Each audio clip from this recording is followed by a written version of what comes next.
Santa வந்த ரகசிய பாதை. கிறிஸ்மஸ் மாலை நேரம். சிறிய மலை கிராமத்தில் உள்ள குழந்தைகள் அனைவரும் சாண்டா கிளாஸ் வரும் காத்திருப்பில் உற்சாகமாக இருந்தனர்.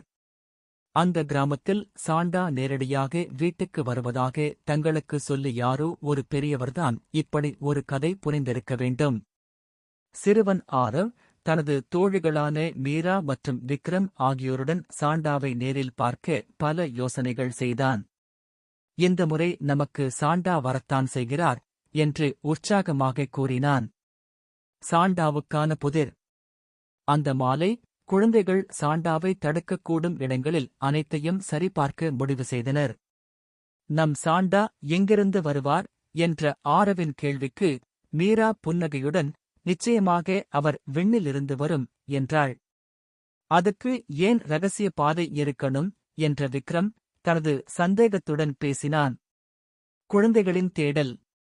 அன்றைய இரவு மூவரும் அடுத்தபடியான தடயங்களைத் தேடி கிராமத்தின் மையத்தில் உள்ள பழைய தூண்மணி கோபுரத்துக்குப் போனார்கள்.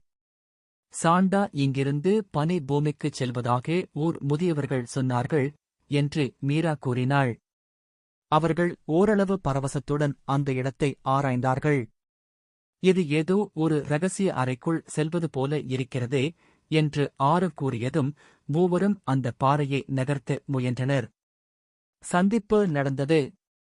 பாறையின் பின்னால் ஒரு துளை இருந்தது.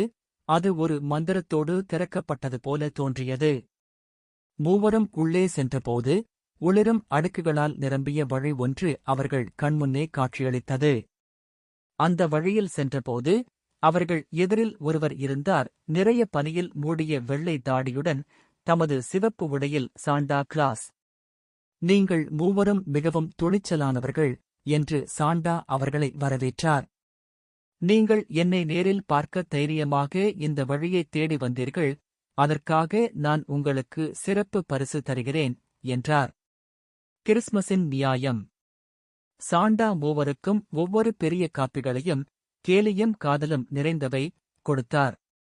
உங்களுடைய நண்பர்களுக்கு இந்த மகிழ்ச்சியைப் பகிர்ந்து கொடுங்கள். கிறிஸ்மஸ் என்றால் மகிழ்ச்சி, அன்பு மற்றும் பகிர்வு என்று கூறி கண்ணை மினுக்கச் செய்து மாயமாகிவிட்டார். மூவரும் அந்த இரவை வாழ்நாளில் மறக்க முடியாத தருணமாக மாற்றினார்கள். சாண்டா உண்மையாக இருந்தாலும் இல்லை என்றாலும் மகிழ்ச்சியை பகிர்ந்து கொள்வதே முக்கியம் என்று முடிவெடுத்தனர். கதை அறிகுறி. கிறிஸ்மஸ் அன்பும் மகிழ்ச்சியும் பகிர்ந்து கொள்வதற்கான காலம். அது உள்ளத்தில் இருந்து வரும் இரகசிய பாதையில் தொடங்குகிறது.